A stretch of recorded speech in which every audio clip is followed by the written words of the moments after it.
damas y caballeros, en estos momentos hace su ingreso a este auditorio el señor general presidente del Centro de Estudios Históricos Militares del Perú, acompañado del presidente de la sección nacional del Instituto Panamericano de Geografía e Historia Perú, del representante de la Asociación Bicentenario 2021 y de los conferencistas, quienes tendrán a cargo las ponencias de esta noche. Muy buenas noches, damas y caballeros. Buenas noches.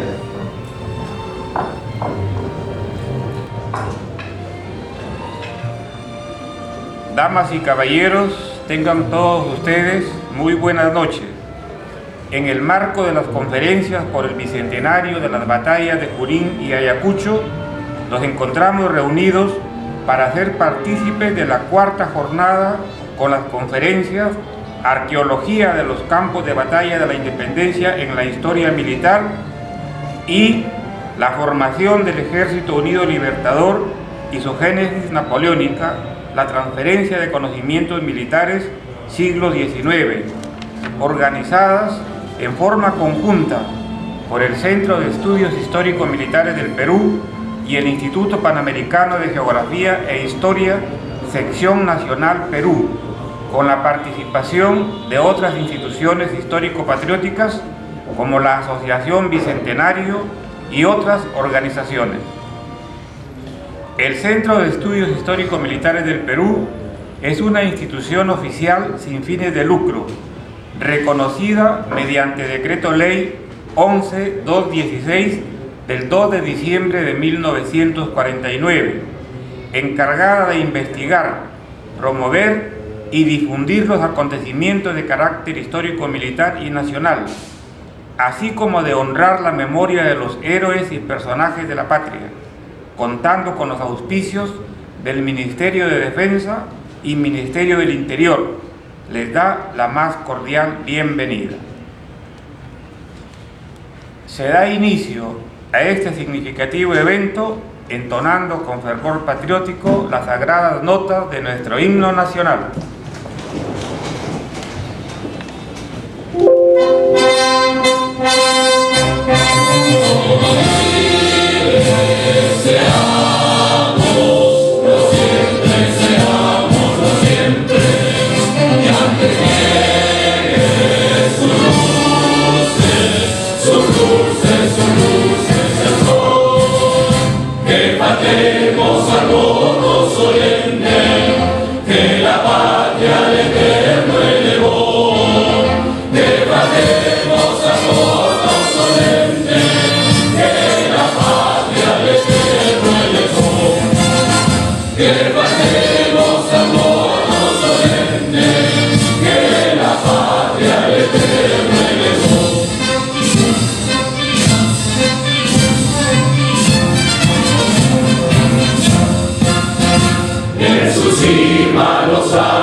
Y al nacer por sus cumbres el sol, renovemos el gran juramento que rendimos al Dios de Jacob, al Dios de Jacob, al Dios de Jacob.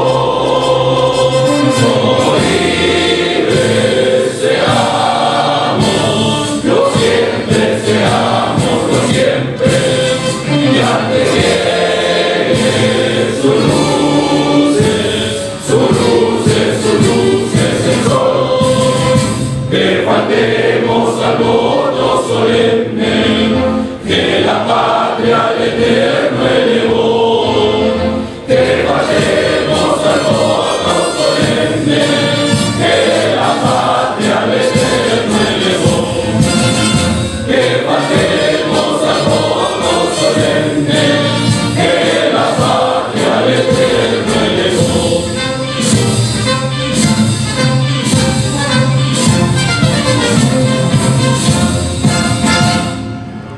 Perú! ¡Viva! ¡Viva!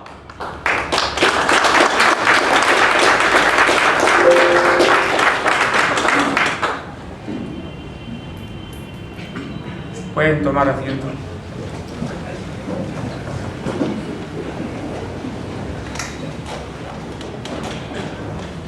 Acto seguido, escucharemos las palabras de apertura a cargo del señor General de Brigada Juan Urbano Revilla, presidente del Centro de Estudios Históricos Militares del Perú y miembro principal de la Comisión de Historia de la Sección Nacional del Instituto Panamericano de Geografía e Historia.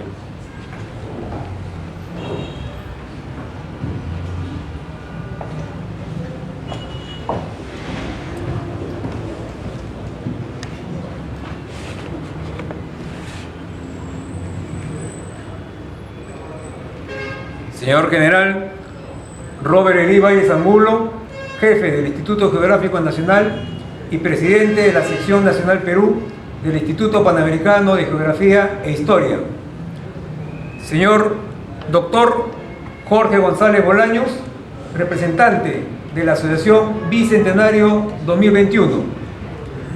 Distinguidos conferencistas, Teniente Coronel Alberto Castro Villa, arqueóloga Milena Patricia Vega Centeno. Señor representante del presidente de la Benévola Sociedad Fundadores de la Independencia, vencedores del 2 de mayo de 1866 y defensores calificados de la patria. Señor representante del comandante general del Ejército del Perú. Señor representante del comandante general de la Marina de Guerra del Perú. Señor representante del comandante general de la Fuerza Aérea del Perú. Señor representante del comandante general de la Policía Nacional del Perú. Señores miembros del Consejo Directivo y membresía del Centro de Estudios Históricos Militares del Perú. Distinguidos representantes de instituciones cívicas y patrióticas que hoy nos acompañan.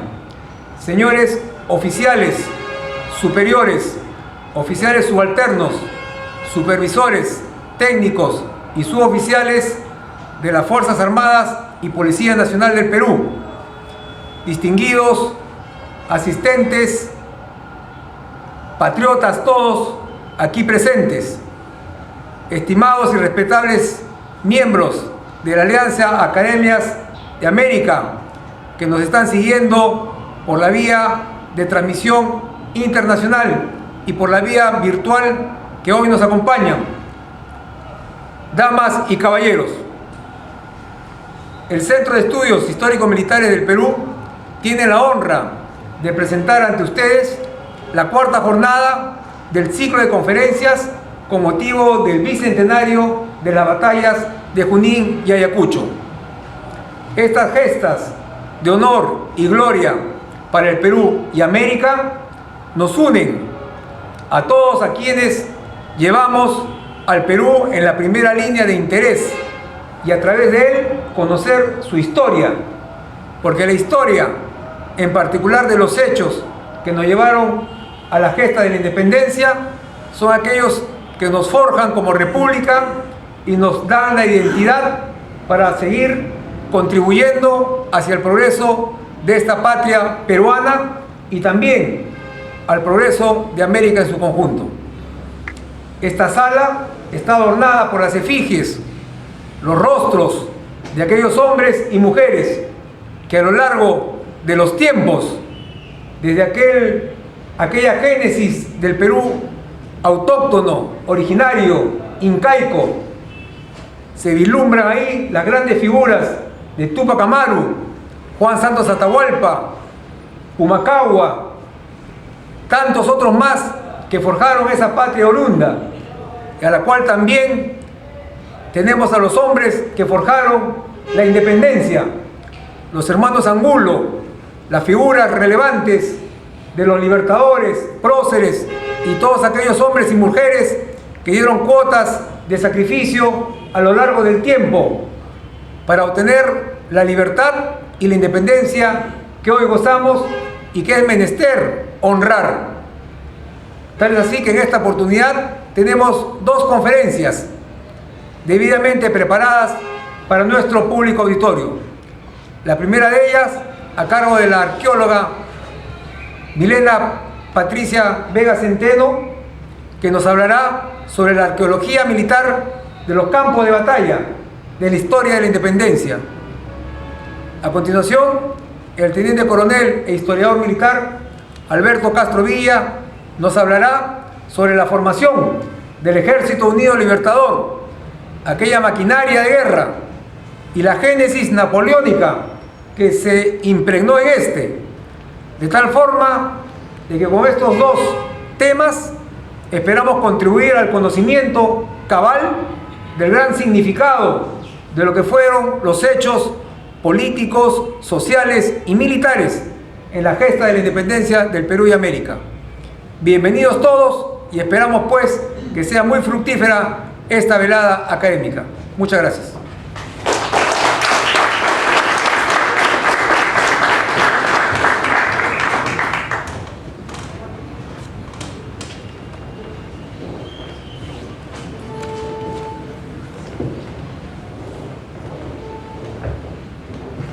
A continuación se procederá con la primera conferencia a cargo de la arqueóloga Patricia Milena Vega Centeno Alzamora. La arqueóloga Patricia Milena Vega Centeno es miembro de la Comisión de Historia de la Sección Nacional del Instituto Panamericano de Geografía e Historia, Perú. Es licenciada en Arqueología de la Universidad Nacional San Antonio Abad del Cusco. Es magíster, habiendo obtenido este grado en el Centro de Altos Estudios Nacionales, máster en Historia Militar de las Guerras Contemporáneas de la Universidad Jaume. Desempeña el rol de investigadora en Soldaditas Perú y ocupa el puesto de directora en el Instituto Cultura. Es docente en la Escuela Militar de Chorrillos y en la Escuela de Oficiales de la Fuerza Aérea Peruana. Ha dirigido el Comité Científico Nacional sobre Fortificaciones y Patrimonio Militar de ICOMOS Perú durante los años 2021 y 2022. Sus áreas de especialización combinan la arqueología histórica peruana y la arqueología del conflicto, materias en las que ha publicado en variadas revistas y volúmenes académicos nacionales y extranjeros. Queda en el uso de la palabra la arqueóloga Patricia Milena Vega Centeno Alzamora para la disertación de su conferencia Arqueología de los campos de batalla de la independencia en la historia militar.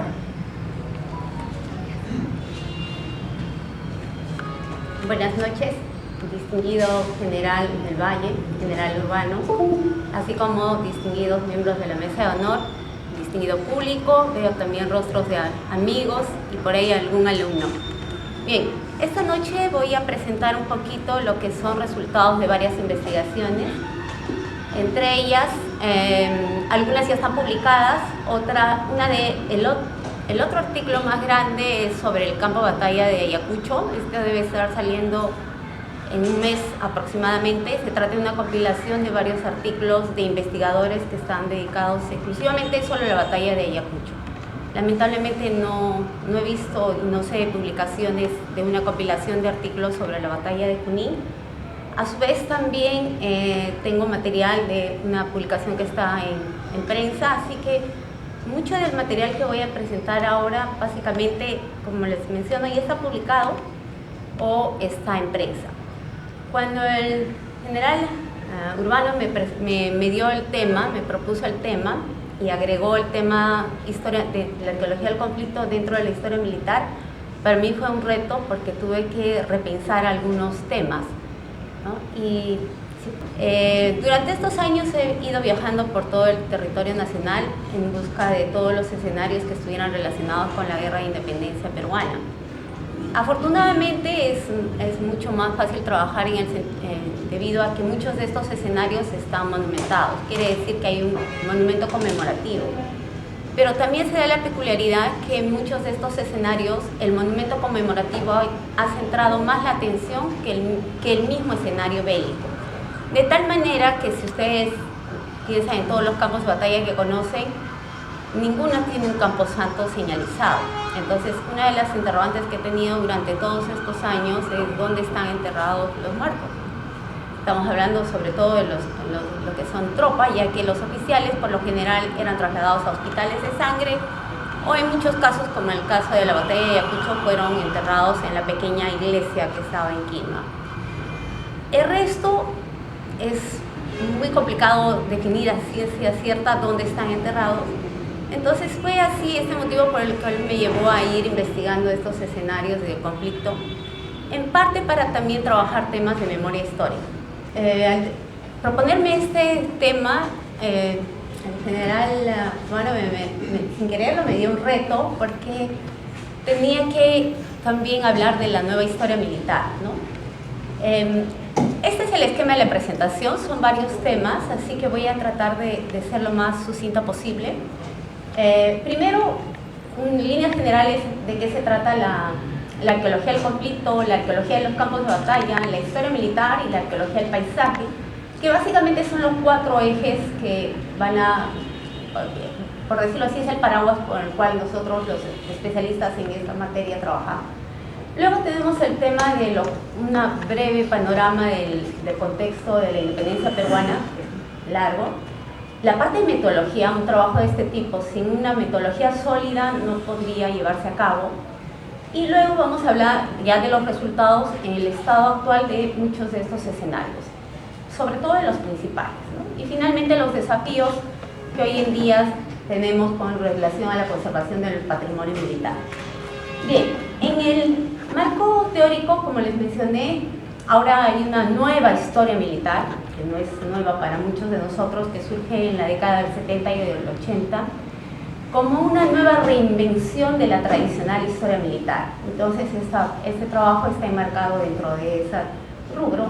El tema de la arqueología de campos de batalla, que está también fuertemente ligada a la arqueología del conflicto. En realidad, la arqueología del conflicto es el paraguas por el cual nosotros trabajamos la arqueología de campos de batalla.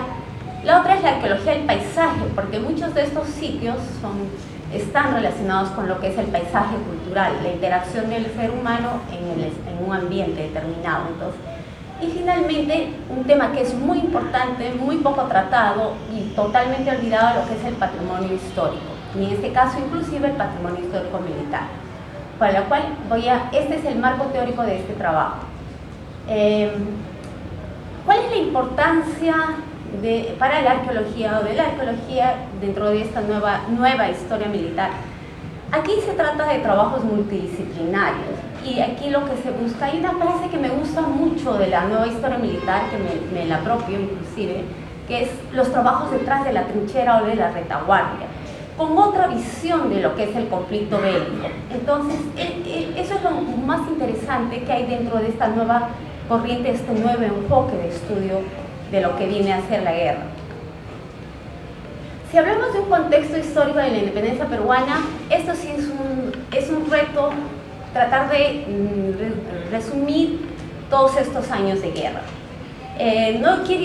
No voy a hablar desde 1810 y todos los antecedentes, ni de los precursores, ni nada. Me pienso centrar en 1820 hasta 1824.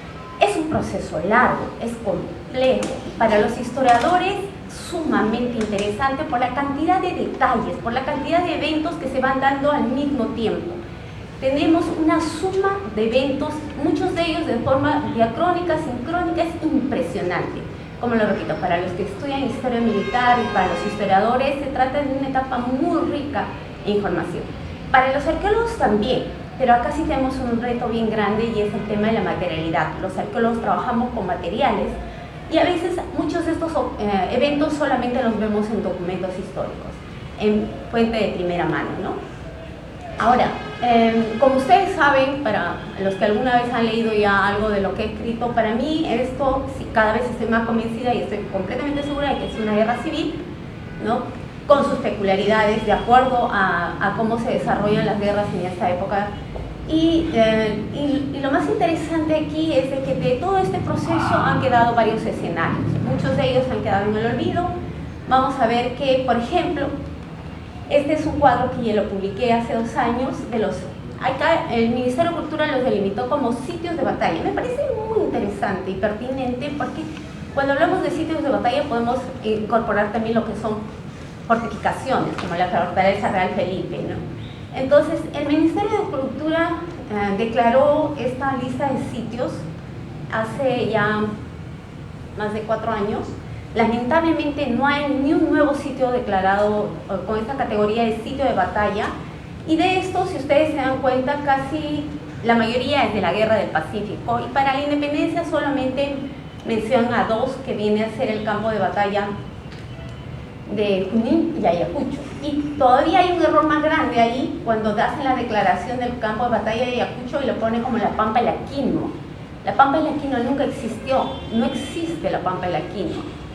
La quinoa, ya para, como comillas, la quinoa viene del término es una quinoa o algo que se pronuncia en quechua de la Sierra Central, que está referido a Polilepis incana, el Polilepis incana o la queunia.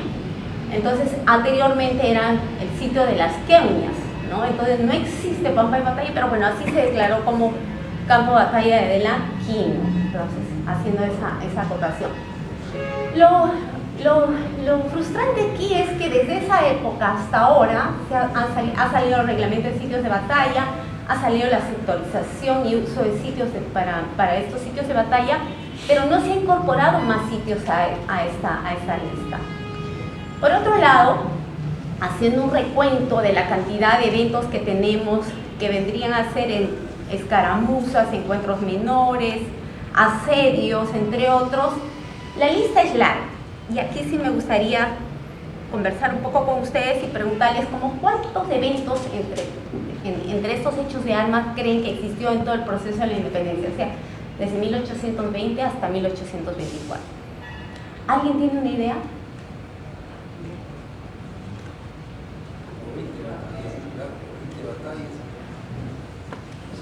¿Alguien? Alzamientos, operaciones, combinaciones. Bueno, mi lista hasta ahora llega a 42, pero debo reconocer que son dobles, es el doble de cantidad, porque en esta lista que tengo no están incorporados todos los encuentros, estos asedios, todos que sucedieron con las montoneras y las guerrillas, que son muchísimo más. Es una tarea que justamente lo estamos trabajando con 2 historiadores. Entonces, la lista es larga. Nosotros solamente conocemos los principales, y de los principales muchos han quedado en el olvido. Entonces, esto fue algo que me llamó la atención cuando comencé a trabajar el tema de la Guerra del Pacífico. Esta es un poco la metodología con la que estoy trabajando. Por un lado tenemos lo que es el tema de la cartografía histórica, los mapas, planos, las fotografías. El repositorio que tiene el IGN de fotografías aéreas es un repositorio riquísimo de información, y dicho sea paso, yo vivo feliz y agradecida porque cada vez que voy siempre encuentro un nuevo dato. Eso es un tema para explorar, recién se está trabajando. Por otro lado tenemos también la documentación histórica, tenemos lo que viene a ser la memoria histórica, el uso de tecnología moderna. En este caso estamos usando lo que es cámara térmica, LIDAR, entre otros dispositivos. Hemos usado georradar en el campo de batalla de Ayacucho. Lamentablemente no puedo usar georradar en todos los escenarios porque solo por día me cuesta 10.000 soles, así que es bien caro. Aparte tenemos lo que es propiamente la arqueología, que es la prospección. No he excavado hasta ahora ningún escenario de batalla porque, en primer lugar, hay muchos de ellos que son santuarios y se requiere 2 de ellos son santuarios y se requiere permisos especiales. Además que solamente se debe excavar cuando hay justas razones para excavar. Si identifico una fosa común, ahí tendría un buen motivo para excavar. En el campo de batalla de Ayacucho encontré la capilla San Cristóbal, entre otros vestigios que están enterrados, pero lamentablemente no se ha podido ponerlos en valor hasta el día de hoy. Por otro lado también tenemos lo que es trabajo con entrevistas, encuestas, lo que es memoria histórica. Es impresionante la cantidad que uno puede tener de información cuando se hacen encuestas o entrevistas a profundidad con los más ancianos en las localidades. Esto, entre otros aspectos, esta es la metodología que se viene trabajando, aparte de la indagación documental de fuentes de primera mano. Bien, como resultado tenemos esto, ¿no? Tenemos lo que son, en la parte inferior, estas son imágenes de cartografía de vuelos que tienen ya buena data. Sobrepuesto también hay imágenes modernas. Esta de aquí es cámara térmica para el campo de batalla de Ayacucho. Y esta también es vuelos en dron y relevamiento en 3D del campo de batalla de Ayacucho, ¿no? Por otro lado, las marcas territoriales y la memoria histórica. Como yo mencioné anteriormente, muchos de estos escenarios cuentan con un monumento conmemorativo y eso ya para el que va a investigar estos temas ya es un buen punto de partida. Por otro lado, hay algo que está pendiente también y es investigar la historia de los monumentos. Impresionante a medida que ustedes van viendo fotografías antiguas de cómo los escenarios bélicos van cambiando, estos paisajes de conflictos van transformándose y así van apareciendo y desapareciendo monumentos también. Y el tema de los monumentos recién, muchos de ellos han sido declarados también como patrimonio de la nación, solamente el monumento, aparte del campo de batalla, ¿no? Entonces estos son componentes importantes cuando trabajamos porque la idea es buscar más vestigios que estén relacionados al evento bélico. Sería ideal si tuviéramos un camposanto, si supiéramos dónde están las fosas, y tiene una razón de ser por qué es que nadie sabe dónde están ubicadas las fosas o dónde fueron enterrados los combatientes. Bien, vamos a ver entonces como resultados los primeros escenarios bélicos y el impacto que han tenido estos en el transcurso de los años, ¿no? Esta idea de investigar cómo están los escenarios bélicos relacionados a la independencia peruana surgió hace más o menos varios años atrás. En general, uno se acuerda en mis primeros trabajos que estaba haciendo en campo. Y ahí hice una encuesta que está reflejada en mi tesis de maestría a especialistas del Ministerio, especialistas en patrimonio histórico del Ministerio de Cultura y especialistas en CERNAM que tienen que ver directamente con la administración de los santuarios históricos. Y les pregunté qué sitios de batalla de la independencia peruana conocían. Para mí fue una sorpresa grande cuando un gran porcentaje de la respuesta que me daban correspondía más bien a sitios de la Guerra del Pacífico. O sea, había una confusión entre lo que eran los escenarios de la independencia peruana con lo que eran de la Guerra del Pacífico. Entonces eso me llevó a investigar un poco y a viajar y ver en qué estado estaban los campos de batalla. Comenzando con el del Cerro de Pasco, que ustedes conocen como el Cerro de Pasco está a mucha altura, el crecimiento urbano ha sido tan fuerte que del escenario bélico ya no queda nada. También trabajé en el cementerio tratando de buscar si había algún vestigio de donde pudieran estar enterrados los combatientes y no pude obtener mucha información. Lo único que queda de conmemoración de este importante escenario bélico es un monumento que está en el centro de la plaza, ¿no? Perdón. Por otro lado tenemos lo que es Iguazurco en Chachapoyas. En Iguazurco básicamente hemos trabajado con fotografías aéreas y reconocimiento de campo, al igual que en los otros sitios, en los que vamos a ver, este escenario bélico se mantiene más o menos en regular estado de conservación, conserva parte del escenario bélico, está muy cerca a la población, es fácil ir caminando y inclusive este monumento también ha sido declarado como Patrimonio de la Nación, pero como pueden ver en la imagen ahí, esto lo he visto en varios monumentos conmemorativos, ¿no? Entonces pasa en varios de estos escenarios, salvo Junín, que se pierde el vínculo directo con la memoria histórica y la población local, sobre todo los jóvenes, no toman o no saben exactamente la importancia real del hecho histórico o lo que sucedió ahí y la importancia de estos escenarios. Y eso me ha pasado en otros escenarios bélicos también. El caso del campo de batalla de Torata, todavía sigue siendo un gran reto para mí, porque aún después de haber hecho varios reconocimientos no puedo encontrar exactamente el lugar del enfrentamiento. Espero que en este último año la municipalidad haya puesto algún hito, un monumento conmemorativo. Si alguno de ustedes tiene información de este escenario, me gustaría que lo pudiera compartir conmigo. Lo que sí puedo decir es de que en los documentos históricos a veces hay una confusión, sobre todo para los que han leído para la Guerra del Pacífico, con el campo de batalla Los Ángeles, que es la imagen que está aquí de dron, ¿no? Del campo de batalla de Los Ángeles. Hay una confusión en los documentos históricos también. Ahora, actualmente sí hay ceremonias conmemorativas en el campo de batalla de Tonata, pero se realizan por la municipalidad y a veces en la plaza de Moquegua. El más triste, porque bueno, en el caso de Tonata todavía me falta ubicarlo dónde está, pero más triste es el escenario bélico de Moquegua. En realidad ya no existe nada del sitio de batalla, solamente hay un pequeño, no sé si se puede ver en la imagen, un pequeño monumento donde sí anualmente se viene efectuando hay una ceremonia cívico-patriótica, ¿no?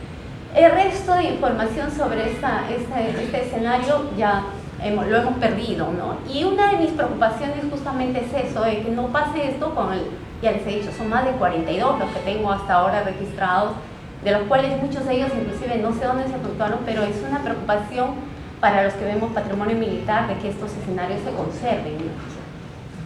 El campo de batalla de Cepitas Chuanchuan y en las Pampas de Chuanchuan es bien interesante porque en este campo de batalla el monolito está dentro de un centro educativo y es básicamente la comunidad la que se encarga de las celebraciones anuales, ¿no? Como podemos ver en esta diapositiva,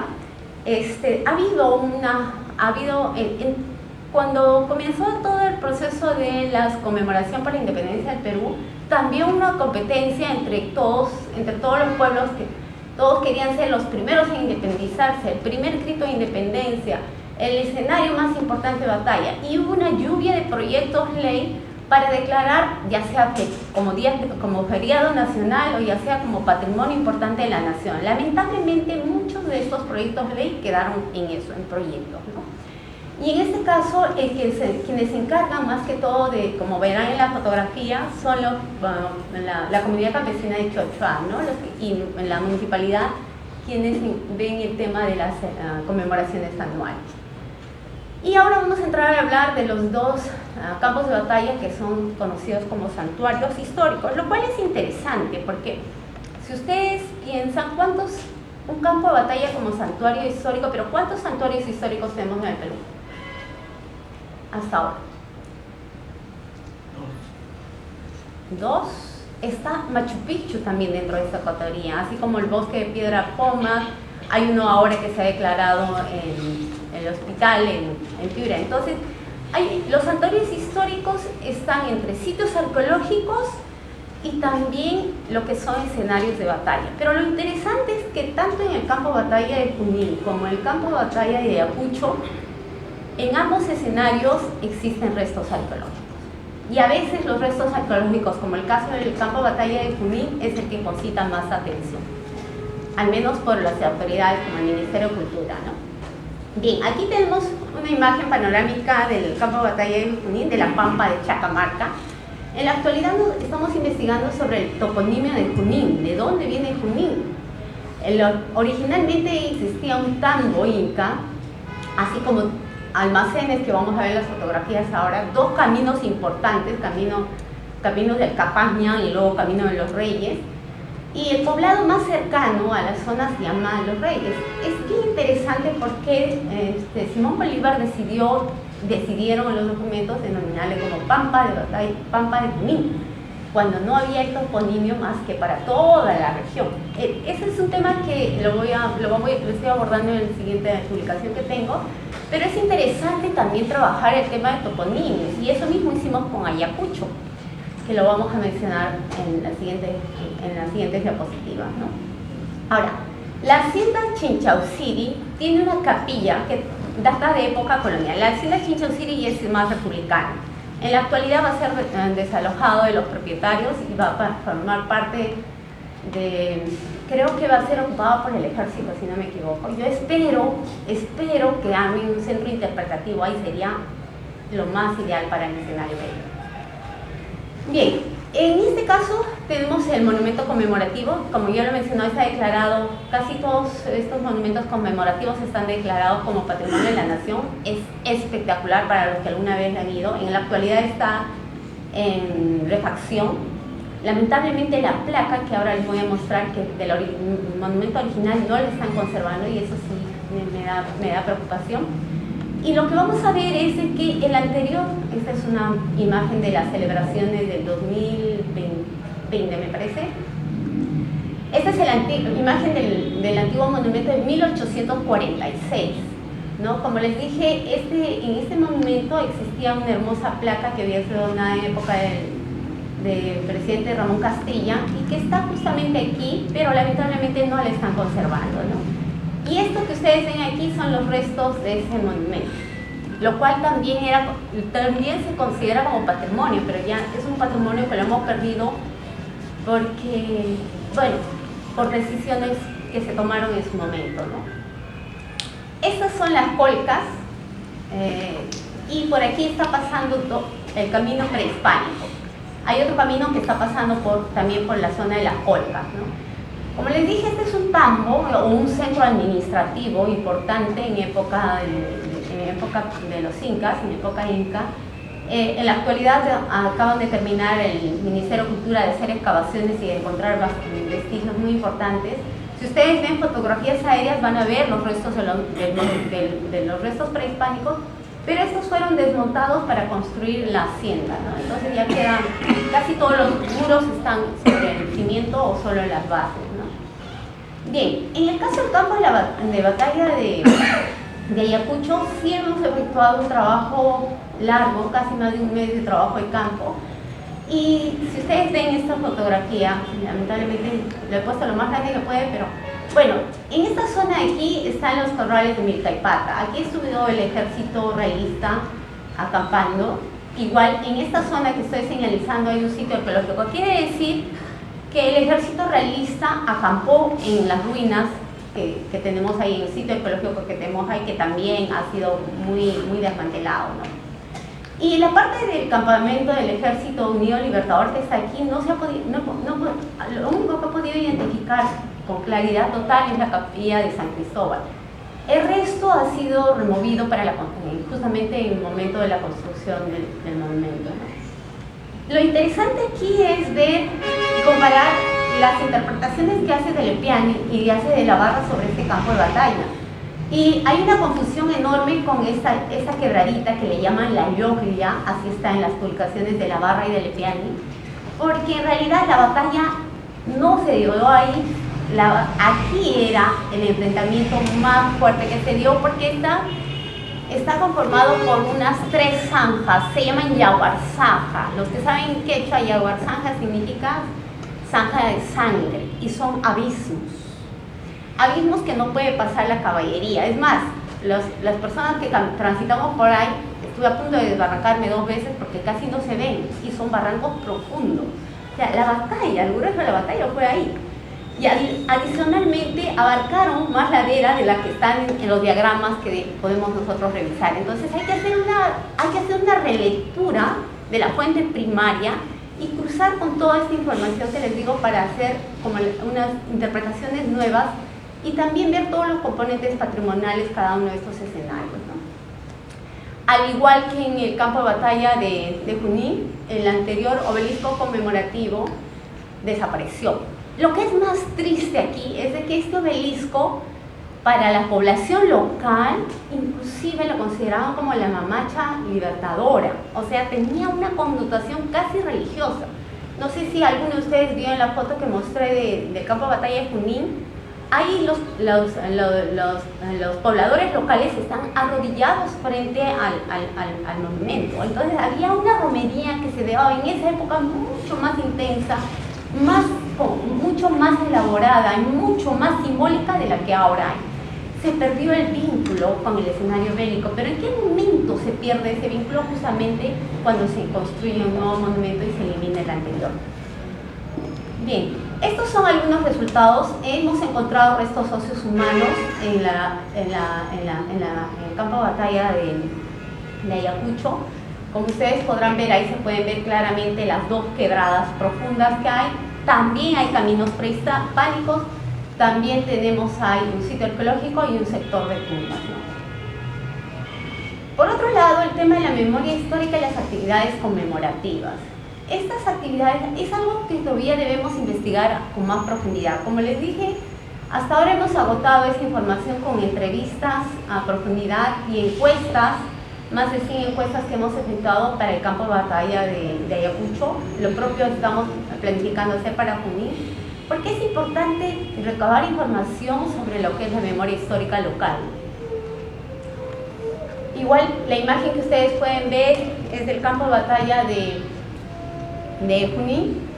Y estos campos de batalla reciben una cantidad espectacular de visitantes. En el caso nada más de Ayacucho, el año pasado recibió 38.000 visitantes, muchísimo más que el sitio arqueológico de Huari, lo cual quiere decir el gran interés que existe en los visitantes. Estos son porcentajes de un estudio que hice en 2020 en pleno contexto de pandemia, y si ustedes se dan cuenta, hay fiestas justo para la conmemoración del campo de batalla o para Semana Santa, donde hay más afluencia turística en estos escenarios.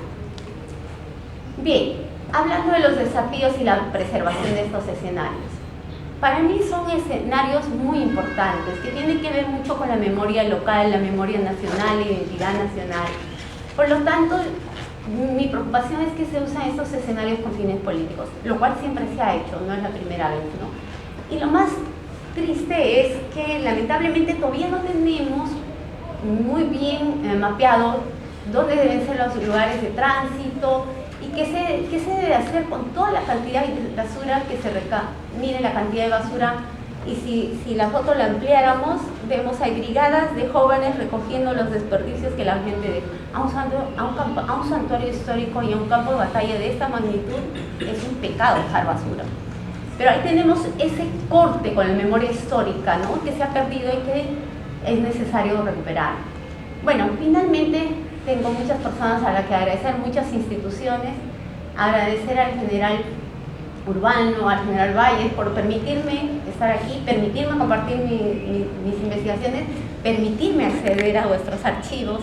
También al comandante Sergio Galindo, al técnico Carlos Navarro, porque cada vez que yo voy a buscar una fotografía aérea, ellos hacen que me sienta como en casa y se emocionan cuando yo tengo algún hallazgo nuevo que hacer. Muchísimas gracias.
A continuación, tendremos la participación del segundo conferenciante,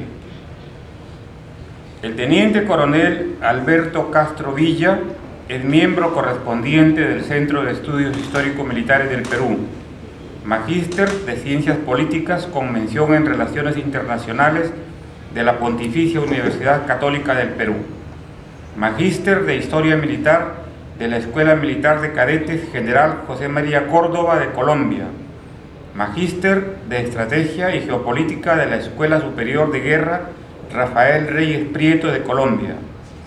Es también miembro fundador del Círculo de Investigación Militar del Perú, grupo de investigación del Instituto Ribagüero de la Pontificia Universidad Católica, subdirector de la Comisión Permanente de Historia del Ejército del Perú. Ha publicado 2 libros, 200 años de la artillería peruana e historia del Grupo de Artillería de Campaña General Pedro Silva, número 501, y es coautor de 6 libros institucionales del Ejército del Perú, además de una serie de artículos y ensayos publicados en revistas sobre temática histórico-militar y política exterior. Invitamos al Teniente Coronel Alberto Castro Villa para la disertación de su conferencia con el tema La formación del Ejército Unido Libertador y su génesis napoleónica, la transferencia de conocimientos militares, siglo XIX.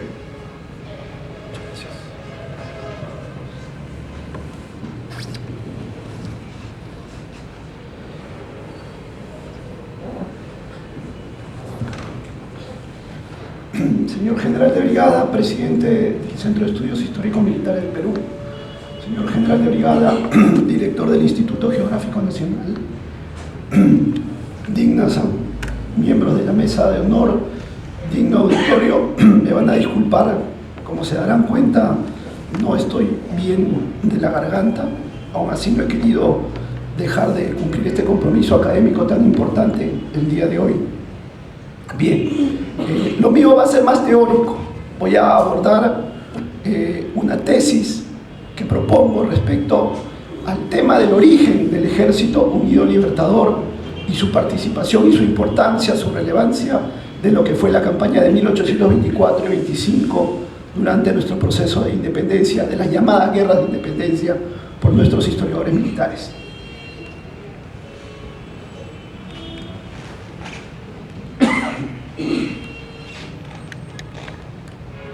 Entonces, este es el sumario. Básicamente voy a hacer una introducción teórica, luego posteriormente voy a abordar la importancia de las guerras napoleónicas, una cuestión importante para poder aterrizar justamente a mi tesis, que es el tema de la transferencia de conocimientos militares durante el siglo XIX, la primera parte del siglo XIX, y finalmente ya tocar el tema del Ejército Unido Libertador.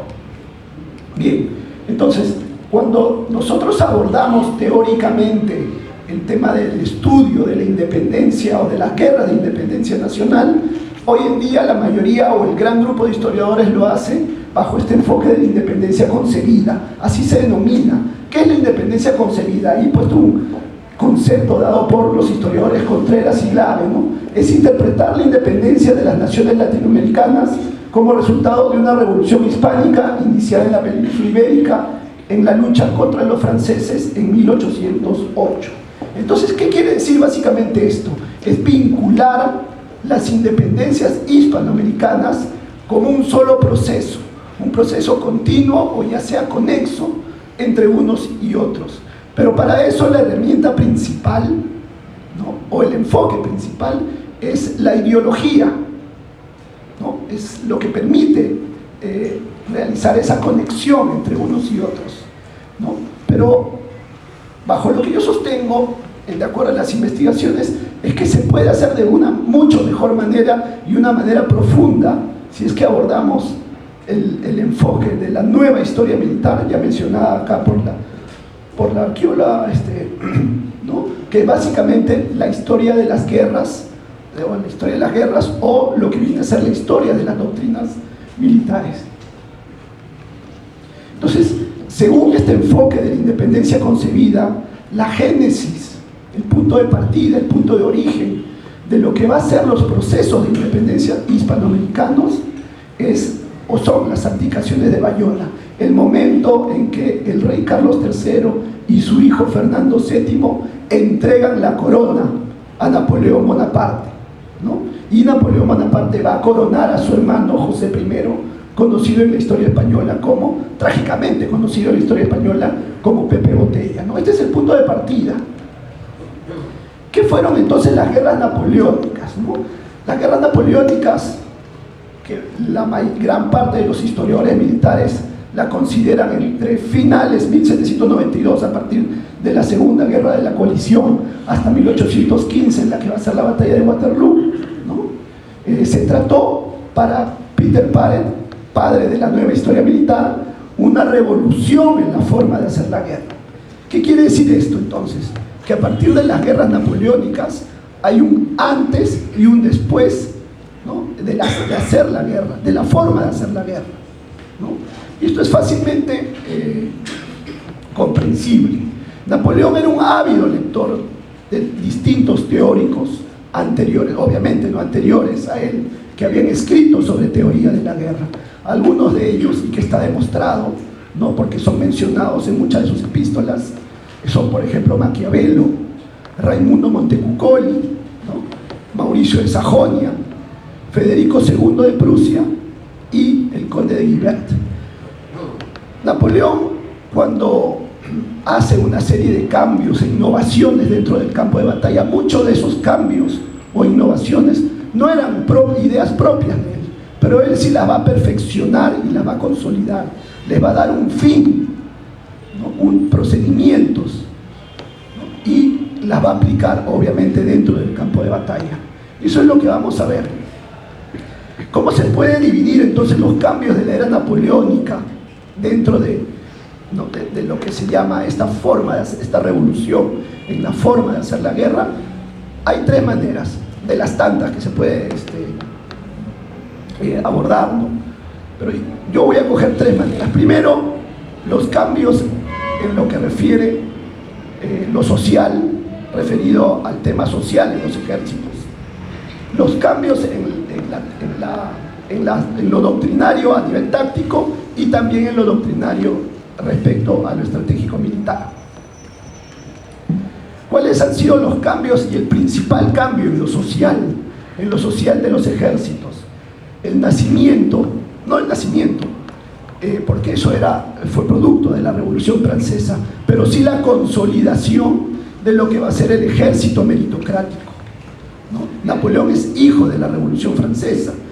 Es más, él pudo llegar a ser un oficial de alta graduación general porque era producto de los cambios que se habían ocurrido dentro del ejército francés después de la Revolución Francesa, ¿no? En la Revolución Francesa, en el llamado antiguo régimen, quienes podían solamente acceder a la oficialidad eran personas que procedían de la nobleza, ¿no?, de la aristocracia o de cercanos a la corte del rey. De lo contrario no podían. Napoleón ni siquiera había nacido propiamente en territorio francés, era corso, había nacido en Córcega, ¿no?, que si bien era soberanía francesa, pero no era parte del territorio. Entonces, esos cambios los va a consolidar Napoleón en esa fuerza que él va a tener y van a ser un ejército meritocrático. Cuando hablamos de un ejército meritocrático, estamos diciendo que tú asciendes, tú logras los puestos que quieres, puedes llegar a ser un alto mando, no interesa de dónde provengas, cuál sea tu origen, cuál sea tu cuna. El caso más palpable es el mariscal Lannes, gran amigo de Napoleón, hijo de un comerciante. No fue el único, el mariscal Bessières también, la misma situación. Entonces hablamos acá de un ejército auténticamente nacional, un cambio profundo en la sociedad francesa, ¿no? Y que el resto de reinos en Europa, ya sea Prusia, Gran Bretaña, el mismo España, la misma España, tuvieron que cambiar totalmente de esquema mental la sociedad para permitir que gente de las clases bajas puedan acceder a ser oficiales, ¿no? Luego tenemos el tema doctrinario estratégico, y es la consolidación, porque tampoco es una creación napoleónica, de lo que fueron llamados los Le Corps d'Armée, los cuerpos de ejército. Esto finalmente, ¿qué es? El divisionamiento de los ejércitos, la creación de las divisiones, ¿no? Para muchos historiadores, como Sicilia lo dice, fue el factor clave de sus grandes victorias, porque obvio, tener distintos o pequeños ejércitos en vez de tener uno solo, en el cual tú tienes infantería, caballería, artillería y tienes un comandante general, lo que vas a otorgarle a tus fuerzas, ¿qué cosa es? Flexibilidad, movilidad, ¿no? Y una rápida concentración y dispersión para poder abrir las brechas dentro del campo de batalla. Entonces, ese cambio a nivel estratégico obviamente va a hacer que Napoleón pueda arrasar, ¿no?, con el resto de ejércitos europeos durante aproximadamente 20 años, ¿no?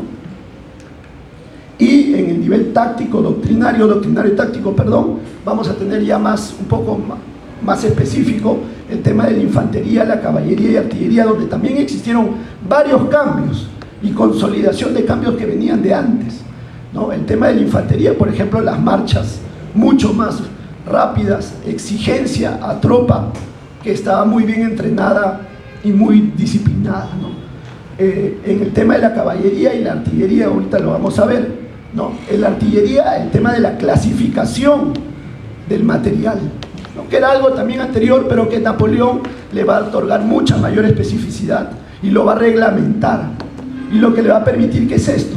Darle a las diferentes material, las diferentes piezas, funciones específicas, lo que nosotros dentro de lo militar llamamos misiones tácticas, ¿no? Entonces, y además va a potenciar el tema de la artillería, es decir, no una artillería estática que ya había sido dado por Federico algunas décadas antes, pero él lo va a consolidar y lo que va a permitir que es que la artillería pueda acompañar a la infantería, ya sea en la persecución, ¿no? Ya sea en cualquier desplazamiento. A eso nosotros lo llamamos escalonamiento, ¿no? En la caballería también va a suceder algo muy similar. Napoleón va a hacer una clasificación de la caballería, ya sea pesada, mediana, ligera, ¿no?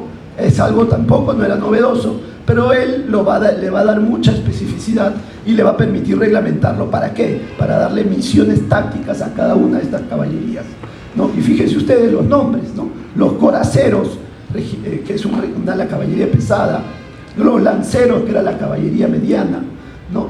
Y en el caso de la caballería ligera, los húsares, ¿no? O los cazadores a caballo. Muchos de estos nombres van a ser traídos a nuestros ejércitos independientes, ¿no? Del siglo XIX. Repito, entonces, 1815 finaliza la era napoleónica con la batalla de Waterloo, con ese ejército liderado por el duque de Wellington, ese ejército aliado liderado por el duque de Wellington, quien había estudiado profundamente las tácticas y la doctrina napoleónica, los cambios y las reformas que había hecho Napoleón a su ejército, ¿no? Tan igual, si hacemos una similitud con Aníbal en Italia, Escipión hizo lo mismo con Aníbal. Lo mismo va a ser 1500 años después, perdón, 2000 años después, el duque de Wellington con Napoleón, ¿no? La necesidad de estudiar al enemigo, comprenderlo y finalmente, a partir de eso, revertir lo que él aplica para poder vencerlo. Volvamos entonces a la abdicación de Bayona, 1808, ¿no? ¿Qué va a producir la abdicación de Bayona? En España, el desconocimiento por parte de la población de José I, de José Napoleón, de Pepe Botella, como monarca de la corona española. ¿Y qué hacen los cabildos, no? Forman lo que va a ser las famosas juntas de gobierno en toda España. Y eso va a tener un acto reflejo acá en Hispanoamérica, ¿no? Se van a formar diversas juntas de gobierno en varias ciudades capital de las capitanías generales, en varias ciudades importantes de Hispanoamérica. Hay entonces una transferencia de política administrativa.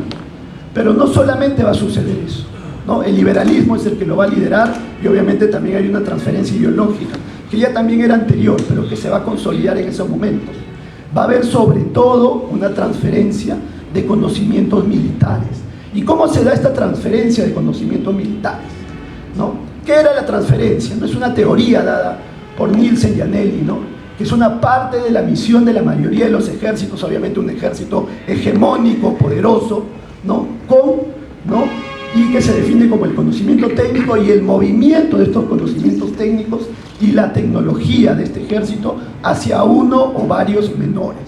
Esa es la transferencia de conocimientos militares que se dio desde ese momento y que se sigue dando hasta ahorita. Siempre va a haber potencias hegemónicas y siempre va a haber ejércitos menores con menor potencia combativa. ¿Cómo se daba entonces? ¿Cuál era la modalidad en el siglo XIX? Había tres formas que a nosotros nos interesa para abordar la guerra de independencia.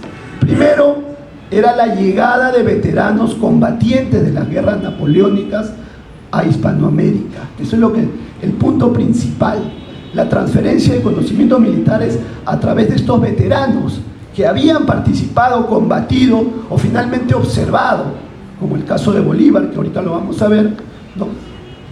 Justamente hablando con el doctor de ese tema, ¿no? Bolívar no había sido un participante, pero fue testigo, viajó en Europa y estuvo en Europa en el momento en que se daban las guerras napoleónicas. La otra manera era el envío de algunos oficiales, obviamente perteneciendo al ejército realista, a estudiar, a instruirse en Europa, como pasó con varios, Goyeneche, bueno, y el mismo San Martín, ¿no? Y la llegada de publicaciones que se dieron, ¿no? El caso del reglamento del conde de Thibaut, que llegó acá y se tradujo y se implantó durante la etapa ribagüeriana, ¿no? Bueno, salió publicado, ¿no? Y las epístolas, que era algo importante, las epístolas, fuente primaria importantísima, en la cual muchas de esas cartas se narraban, ¿no? Se narraban cómo era lo que sucedía en el campo de batalla, qué es lo que sucedía en el campo de batalla, cuáles eran esos cambios que veían los combatientes, muchos de ellos veteranos, respecto a cómo habían combatido antes, ¿no? Esas son las tres principales modalidades de transferencia de conocimientos militares. Entonces volvamos a nuestro Ejército Unido Libertador de 1824, ¿no? Para empezar, el concepto de Ejército Unido no es un concepto vacío. Dentro del manual británico de 1776, del British Manual of Arms, está descrito qué es el concepto del United Army, ¿no? Fuerza compuesta por ejército de dos o más naciones cuya unión tiene como fortaleza la victoria contra un enemigo común, ¿no? Así está descrito, traducido obviamente, ¿no? ¿Cuál va a ser ese primer encuentro de los dos ejércitos basados en un pensamiento, en distintos pensamientos militares? El ejército llamado Corriente Libertadora del Sur, con un ejército estructurado, organizado, instruido por parte de San Martín, y el ejército de la corriente, llamada así, ¿no? Ejército de la Corriente Libertadora del Norte, con un ejército organizado, estructurado e instruido por Bolívar. No fue el Perú, fue la batalla de Pichincha, cuando se envía una fuerza, ¿no? Compuesta de 1000 hombres al mando del general Santa Cruz, una división peruana, ¿no? Con los batallones Piura y Trujillo, y que participa en la batalla de Pichincha. Ese es el primer encuentro, la primera fusión, ¿no? De estos dos pensamientos militares, ¿no? Organizados y desarrollados en estos dos ejércitos. Tenemos entonces nuestro Ejército Unido Libertador. Bolívar llega acá al Perú en 1823. Ese Ejército Unido Libertador estaba compuesto por tres fuerzas: el Ejército Libertador, o los restos del Ejército Libertador sanmartiniano, que había quedado, ya San Martín se había partido en 1822, ¿no? Hubo esta etapa de junta de gobierno y luego Ribagüero en esa llamada etapa peruana de la guerra, ¿no? El ejército del Perú republicano, como tal, ya éramos un Perú republicano, ya teníamos nuestro ejército, que si bien había sufrido diversas reorganizaciones, ¿no? Estábamos presentes y estuvimos presentes como tal, ¿no? Dentro de todo el proceso. Y el llamado Ejército de Colombia Auxiliar del Ejército del Perú, que esa es su denominación, ¿no? Que va a llegar con Sucre y con Bolívar. Entonces tenemos el Ejército de Colombia Auxiliar del Ejército del Perú, con un Bolívar que, repito, va a ser testigo hasta en 3 oportunidades de lo que fueron las guerras napoleónicas. Ávido lector, comprobado por diversos historiadores militares venezolanos y colombianos, con una biblioteca en la que, además de Montecuccol y de Guibert, estaban diversos tratados franceses que comentaban lo que sucedía durante las guerras napoleónicas, ¿no? Estas son todas las fuerzas de ese ejército colombiano de Colombia Auxiliar del Ejército del Perú. Tenemos también al Ejército Libertador, los restos del Ejército Libertador sanmartiniano, compuesto por batallones procedentes de la capitanía, de la ex Capitanía General de Chile y del Río de la Plata, ¿no? Pocos, pero todavía se quedaron, muchos de ellos. Unidades también creadas, instruidas, organizadas por San Martín, que también había sido un veterano combatiente de las guerras napoleónicas. San Martín fue miembro del ejército, fue integrante, perdón, del ejército realista por casi 20 años. Integraba el regimiento de Murcia, participa en la batalla de Bailén, es condecorado en la batalla de Bailén, ¿no? Es un hombre formado militarmente bajo el paraguas de lo que significó las guerras napoleónicas en lo que refiere a teoría militar. Y finalmente vamos a tener al ejército del Perú, ¿no?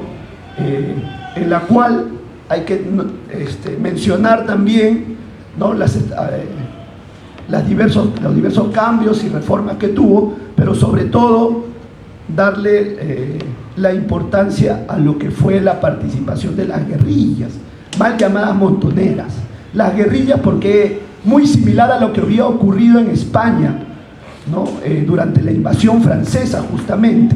Las guerrillas van a trabajar coordinadamente y muchos de sus jefes se les va a otorgar grados militares, ¿no? Trabajando coordinadamente con las fuerzas de ese ejército, vamos a decirlo, regular, ya sea sanmartiniano, pero sobre todo en la etapa bolivariana, enviando a Miller previamente a que coordine y organice, ¿no? El trabajo y función que tenía que hacer esas guerrillas, ¿no? Ya sea de hostigamiento, sabotaje, ¿no? o ataque sobre las fuerzas realistas. Nuestro ejército tiene esta génesis divisionaria, porque la Legión Peruana de la Guardia es una gran unidad, no es una unidad, es una gran unidad compuesta por infantería, caballería y artillería, ¿no? Ese enfoque de lo que es la organización napoleónica de división como tal, que ya lo tenía el ejército realista y que San Martín le va a otorgar al Perú, ¿no? Una división o una gran unidad. Finalmente, después que se va San Martín, como dije, va a haber ciertas reorganizaciones, ¿no? En nuestro ejército. Ya para 1823 va a ser el ejército del Perú republicano, y quien va a tomar la batuta de reorganizar, instruir, ¿no? Reestructurar esta fuerza en el norte del Perú va a ser el general José de la Mar. Oh sorpresa, José de la Mar, otro veterano de las guerras napoleónicas, partícipe del sitio de Zaragoza al mando del general Palafox, ¿no? Entonces, sin duda que las guerras napoleónicas van a tener una influencia directa a lo que va a ser la instrucción, organización y estructura de los ejércitos hispanoamericanos, ¿no? Este es finalmente el Estado Mayor del Ejército Unido Libertador, ¿no? Luego Bolívar se regresa a Lima y procederá a una ronda de preguntas que deben formular los asesores por sus brillantes disertaciones. Pero mi pregunta era para la arqueóloga, en el sentido que me hizo mucho pensar en que ustedes varias veces se han referido en que la población incluía la guerra pacífica con la batalla de emancipadoras.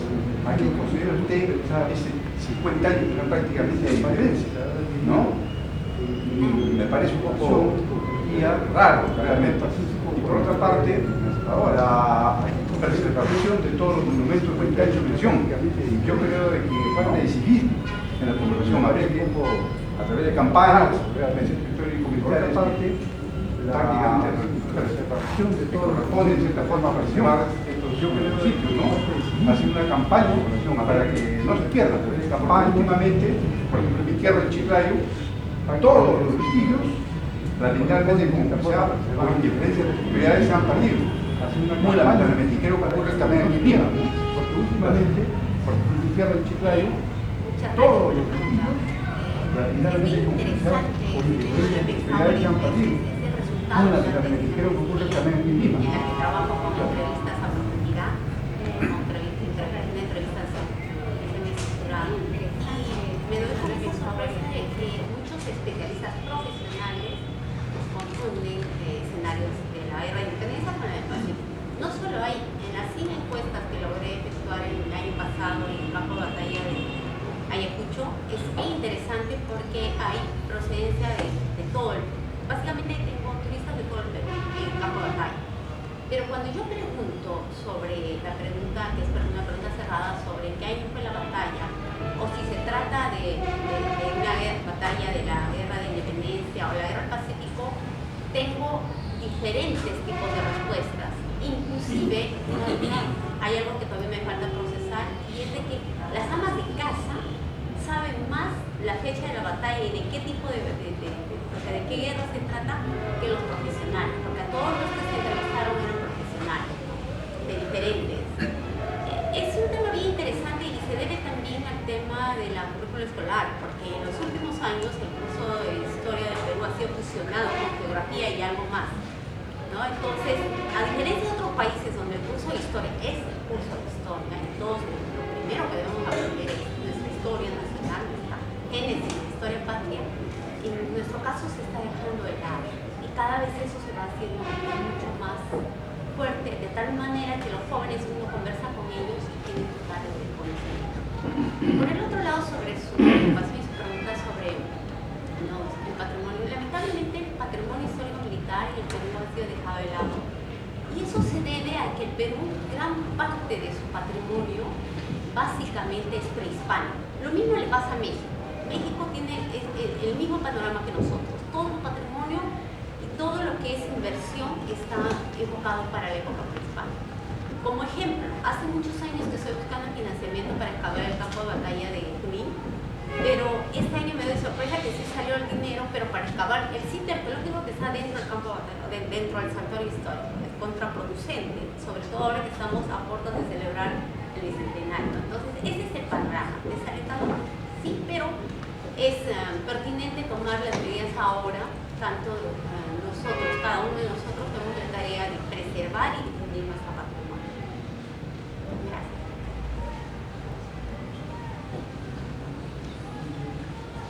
Adelante. Bueno, felicitar a la ponencia. Quisiera preguntarle sobre si se está dando, con el trabajo de investigación, se está dando una visión arqueológica de la guerra. Uno, pregunta número dos, la construcción que usted hace de los sitios de batalla, elevados unos monumentos, datan en el momento después de haber realizado dicho acto o pasan años, y es posible que no sea ese lugar. ¿Se ha podido descubrir algo? Muchas gracias. Primero, que a veces la historia militar o la nueva historia militar, ahora que hay desde el año 70 hay este cambio de perspectiva, llega un momento en que los documentos nos llevan hasta cierto punto, pero la arqueología al excavar nos da el dato más preciso, ¿no? En el sentido de que podemos ser encontrados.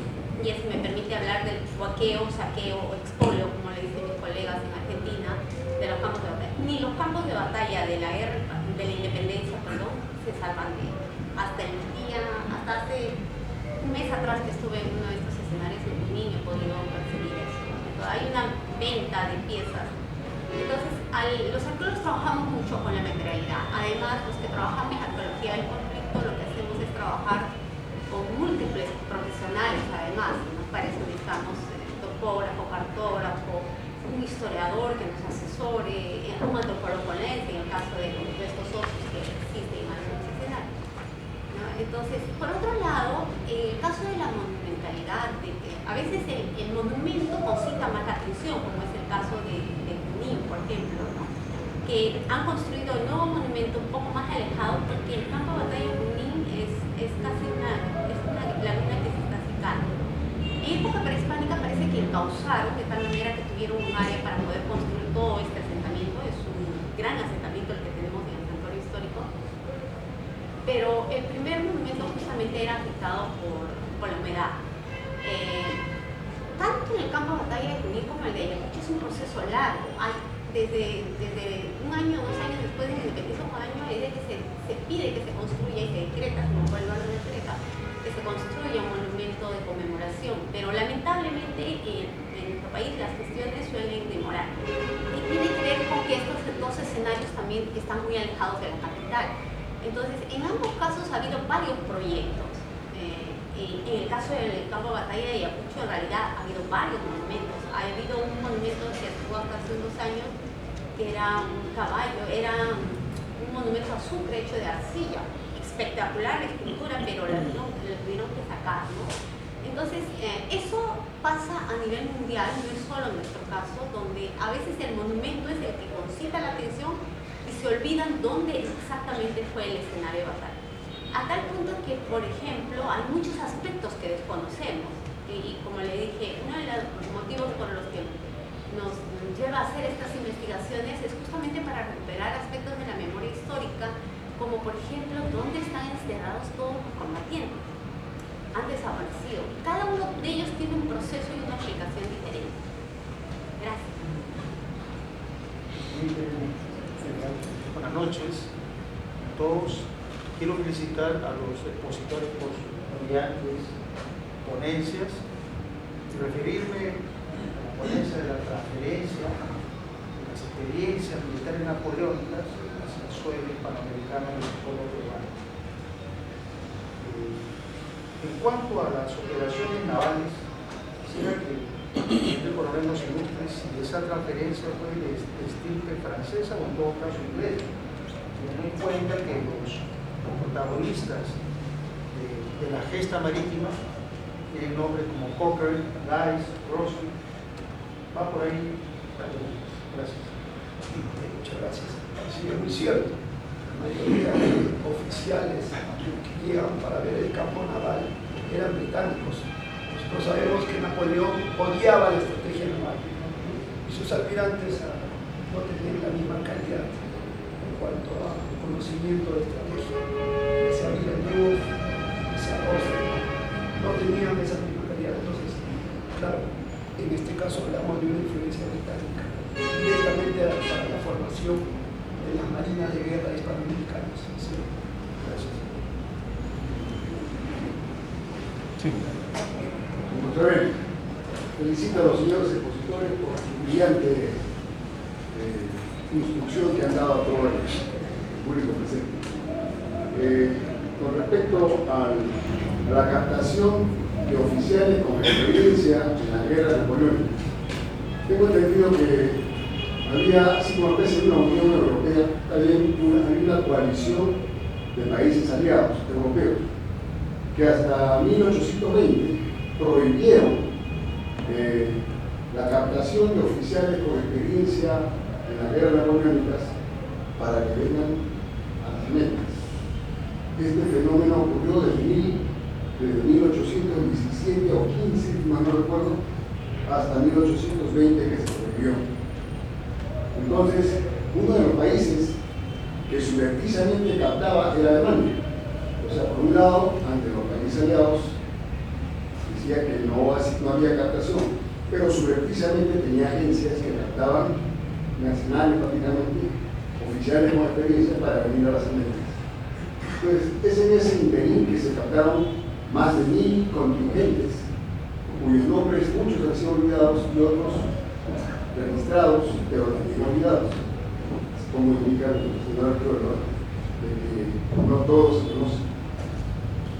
Y por otro lado, en otro campo, tenemos también muchos de estos héroes que han sido grados militares de altos grados, que no se conocen su ubicación, pese a haber fenecido en un campo de batalla en el cumplimiento de un acontecimiento histórico, como por ejemplo Soberweiss en la batalla de Berlín. Entonces, si ustedes pueden ampliar un poquito más este concepto, les agradecería, pero desde ya más una felicitación por esta excelente exposición. Comienzo yo con el tema de los restos socios humanos.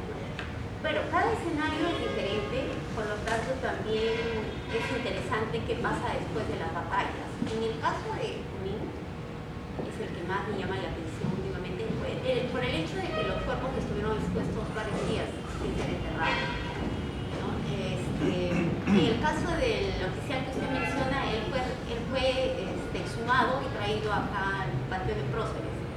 Pero el resto no sabemos exactamente qué pasó con ellos. Bueno, de acuerdo a las entrevistas que he podido efectuar a los más ancianos, en algún momento ellos recogieron los restos óseos humanos y los abandonaron cerca al antiguo monumento. Pero eso pasa en todos los campos de batalla. Es como si los restos de los combatientes también tuvieran un peregrinaje, porque de alguna u otra forma se trasladaron al nuevo monumento y han desaparecido. Así que está en alguna parte que no sabemos muy bien. Y deben ser los restos de combatientes de la tropa, básicamente. En el caso del campo de batalla de Ayacucho, de acuerdo a las fuentes históricas, después de la batalla, y lo narra Connor, se encargan de recoger a los heridos y básicamente menciona a los heridos de oficiales del ejército realista, obviamente también de su propio ejército, pero no se menciona dónde fueron enterrados.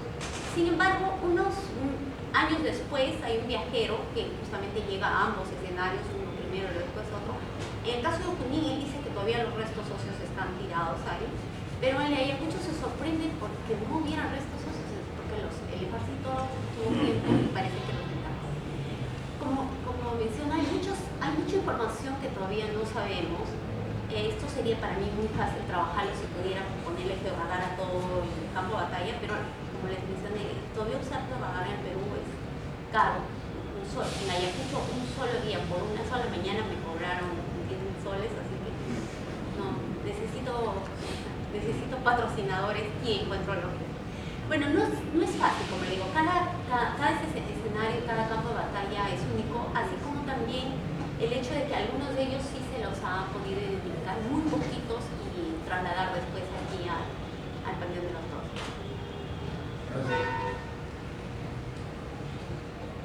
Bueno, en el caso de lo que fue los ejércitos estructurados por Bolívar, ya Bolívar desde lo que fue la campaña admirable en 1812 trae una serie de oficiales británicos, bueno, no oficiales, en general oficiales y soldados que habían participado en la guerra napoleónica, ¿no? Y lo hacen incluso posteriormente, luego hasta en la etapa previa a venir acá al Perú. O sea, muchos de los que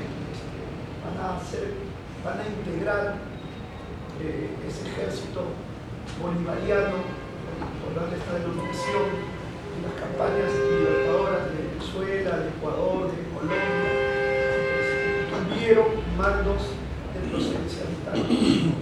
Más, lo que sucede en el suceso de Matará, que estaba al mando del batallón Mortígeros, ¿no?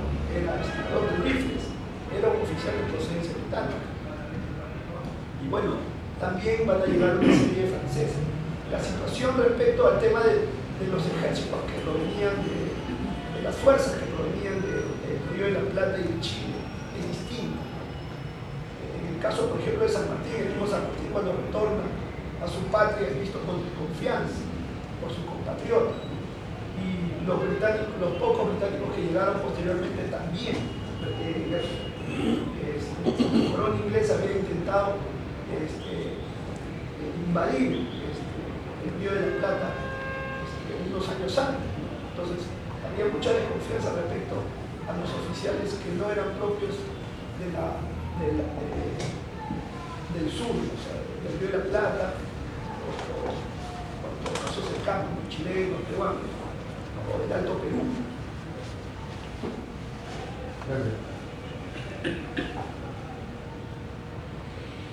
Sí, señor Fernández, pregunta.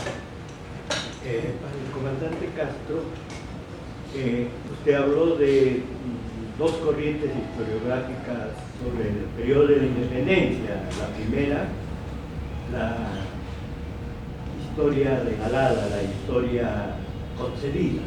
¿Cuál es la otra? Y para nuestra arqueóloga, ¿por qué en estos 4 santuarios históricos, 2 estrictamente militares, sobre Junín se le menciona como la Pampa de Cachamarca? A ver, Chacamarca está declarado como tal por el sitio arqueológico que se llama el sitio arqueológico de Chacamarca. La hacienda se llama Chinchaucillo.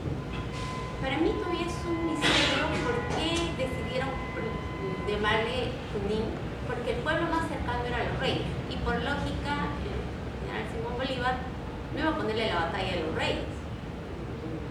Pensarlo. Entonces, es bien interesante porque ningún toponimio de la zona menciona Junín. Aparentemente se llamaba Junín porque son varias provincias que estaban dentro de lo que viene a ser estos repartimientos de época virreinal. Entonces, en el caso de Junín todavía no encuentro la explicación exacta de dónde viene el término de Junín, más Chacamarca es por el sitio arqueológico que es enorme. Y en el caso de Ayacucho es mucho más interesante todavía, porque el topónimo, el Huamán es cambiado por Ayacucho, pero el topónimo quiere decir literalmente, y eso me lo confirmó el especialista en lingüística, el doctor Cerro Palmino, y consultando diccionarios, es Rincón de los Muertos. Y justamente en el caso del campo de batalla de Ayacucho, Rincón de los Muertos se llama una esquina donde hay restos prehispánicos. Y de acuerdo a las referencias, hubo una batalla anterior ahí en época de los incas con alguna etnia local, por eso se llamaba Ayacucho, y de ahí trascendió a la batalla de Ayacucho. En el caso, me interesa aclarar un poco el término en la década de la celebración, en 1974 comenzó la polémica de la independencia concedida, luego pasó a ser cedida, hasta que ahora actualmente hemos arribado a la independencia inevitable y otros términos que se han ido dando en ese contexto. Y era porque originalmente hay esta polémica de cuánto de la población peruana de ese entonces en el virreinato estaba a favor de cambiar de ente político del virreinato a una nueva república, ¿no? Entonces, esas polémicas en realidad es bien interesante porque hasta ahora todavía entre el círculo de los historiadores todavía se sigue en debate. Más a veces se deja de lado el hecho concreto de que a partir de 1824 y la capitulación de Ayacucho comienza el nacimiento de esta joven nueva nación de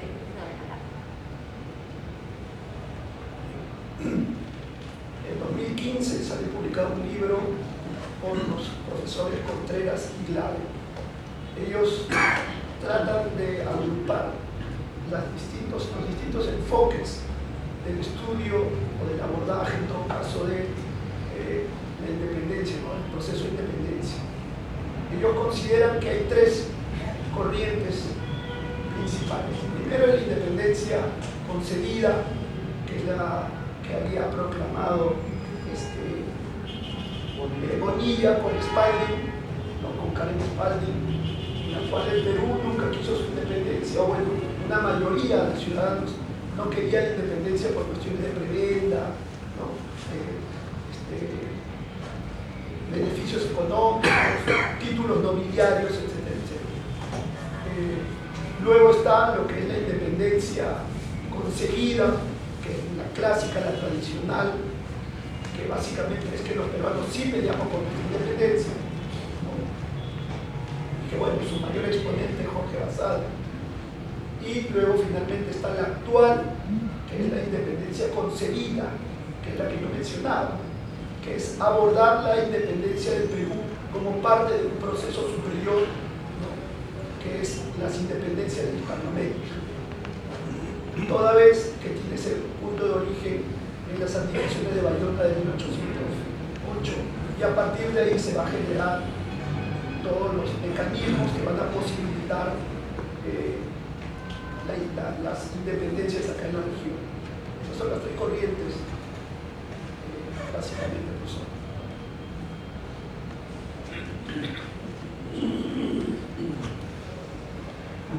Sí. Bueno, pero en un caso, la arqueología que diría es una guerra civil, ¿sí? Como lo manifestó usted en un momento dado, ¿no?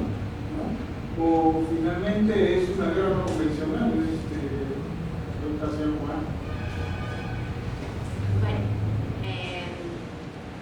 si revisamos los documentos de 1800, desde el 20 hasta el 24 de los protagonistas, ellos mismos consideran que se trata de una guerra civil. Una guerra civil porque en ambos hay españoles y americanos en ambos ejércitos, entre otras características. Y lo otro es porque no estamos hablando de una nación que se está independizando de otra, como el caso de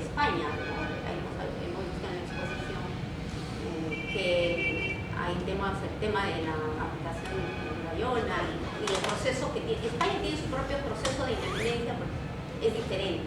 Entonces, sobre esto se ha trabajado y se ha publicado bastante. Lamentablemente no se le ha dado debido la importancia ni se ha ahondado hasta el punto de hacer como definiciones, comparando también con lo que son los manuales de la época, entre otros datos. Entonces, como lo mencioné alguna vez y ya lo he escrito, es una guerra civil y me sumo a lo que dicen los mismos protagonistas del evento.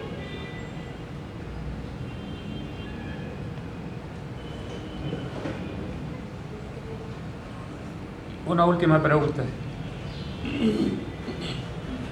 Buenas noches. El que habla es el técnico inspector Fuerza Aérea del Perú, Barreto López Mario Orlando. Primeramente, felicitar a los dos expositores por su brillante exposición. La primera pregunta le haría a mi comandante es acerca de las estrategias que utilizó tanto Napoleón en sus batallas. ¿Cree usted, mi comandante, y que también pudo aplicar de acuerdo a las estrategias, de acuerdo al arte de la guerra de Sun Tzu? Lo digo esto porque una parte que leo al comienzo de Sun Tzu habla de estas estrategias militares que tanto lo aplicó tanto Napoleón como también Winston Churchill, Inglaterra. Y la otra pregunta es para la señorita arqueóloga. Habla de que esta confusión que hay en la población, que confunden tanto nuestra emancipación con la guerra del Pacífico.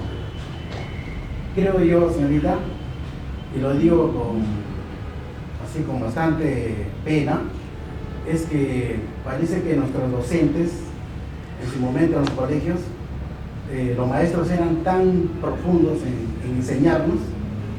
Digo esto, por ejemplo, Historia del Perú. Cuando estaba en el colegio, mi profesora, Carmen Rodríguez, que ahorita lo recuerdo, me contaba la historia del Perú como si estuviéramos nosotros enfrentándonos en ese momento, como si yo estuviera en ese momento, era parte de ese ejército y quería defender a mi patria. Me sentía tanto esas ganas, que la profesora lo contaba con tanto entusiasmo, con tanto amor. ¿Y era por qué? Porque esta maestra quería su profesión, era docente y lo sentía. Entonces, esa enseñanza, ese ímpetu de emancipación, de guerra, hizo que a mí, de esa época de colegio, quisiera entrar a la vía militar. Digo eso también, ¿por qué? Porque en una clase que tuve de liderazgo en la UTP, la profesora me preguntó, ¿por qué usted quiso ser militar?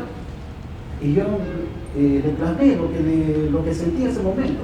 Y ella me dijo de que ese sentimiento de esa clase de docentes, de que hizo de que yo sea militar. Entonces yo pienso, y digo a ustedes, señorita arqueóloga, de que esos tiempos de esa época, los profesores, creo que ya no hay en la actualidad. Se han perdido cursos de cívico-militar que antes había, y un montón de cursos que habían que hacían de que pueda tener uno enmarcado las fechas y los calendarios. Usted comenta de que había personas, padres de familia, de que tienen las fechas, inclusive las fechas calendarios cívico-patrióticos. ¿Por qué? Porque antes los profesores nos hacían al frente exponer y grabarnos de memoria, y eso nos queda perenne a nosotros en todo momento. Entonces, mi pregunta es, ¿usted cree de que eso nos falta ahorita en nuestro país? Volver nuevamente a implantar esos cursos y que sean los docentes más, que tengan ese honor, esa gana de poder, de querer a su carrera. Gracias, muy amable. Estoy hablando de Sun Tzu. El primero en llevarlo a Europa es un cura francés jesuita, que había estado en China. Justo coincide con su primera traducción, la primera traducción que viene a Europa, con la que se imprime en Europa es francesa. Es en el siglo XVIII, casi a finales del siglo XVIII, 1700. No tengo ahorita exacto el año, no recuerdo si fue 1740 o 1770. La cuestión es que nada prueba de que Napoleón haya podido tener acceso a Sun Tzu. Sin embargo, la teoría militar es universal, entonces puede tener muchos puntos de coincidencia respecto a lo que dice Sun Tzu y de lo que van a decir teóricos posteriores. En todo caso, para hacer la analogía de lo que son propiamente los aspectos tácticos y de organización respecto a las guerras napoleónicas con lo que sucedió acá, las guerras hispanoamericanas, es necesario abordar Jomini. Jomini sí hace una función de tratadista histórico, además histórico-militar, distinta de la que hace Clausewitz. Hago referencia a los dos porque los dos son los que van a analizar las guerras napoleónicas, en la etapa ya post-guerras napoleónicas. Entonces es necesario abordar a Jomini, estudiarlo y ver cuánto de lo que él expone, poniendo de ejemplo las distintas guerras napoleónicas, las batallas sucedidas en las guerras napoleónicas, puede tomar o puede verse dentro de lo que son nuestras guerras de independencia sudamericana.